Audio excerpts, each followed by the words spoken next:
মাননীয় প্রধানমন্ত্রী এবং সাবেক প্রধানমন্ত্রী এই প্রতিনিধিদের নিয়ে যে ভাবনা ছিল বা আছে, এবং সেই লক্ষ্যে এই সরকার কাজ করছে।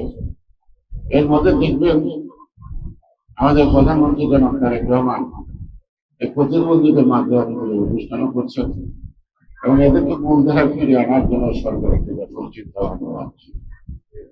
তার সহযোগী হিসেবে তার পাশে থেকে আমরা গত বিক্ষত এই রাষ্ট্র ব্যবস্থাকে সুস্থ করে এই অসুস্থ প্রতিবন্ধীদেরকে আমরা অবশ্যই তার পাশে সুস্থ করতে পারব। আর এখানে যারা সাংবাদিক ভাইরা আছেন তাদেরকে আমরা তাদের পাশে থাকে, আর যারা ভালো কাজ করে তাদের সংবাদ পরিবেশন করে তাহলে অন্যান্যভাবে উৎসাহিত হয়।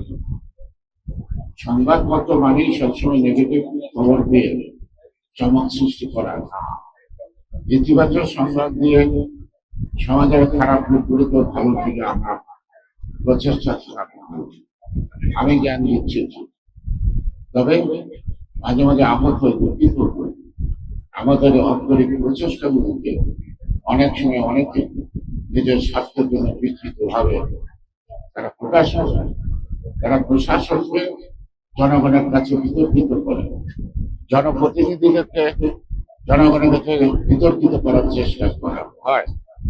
সবাই যারা করেন তাদের নিজের মনকে আগে আয়নায় দেখবেন, আপনারা কতটুকু স্বচ্ছ, কতটুকু সুন্দর, কতটুকু দায়িত্বশীল।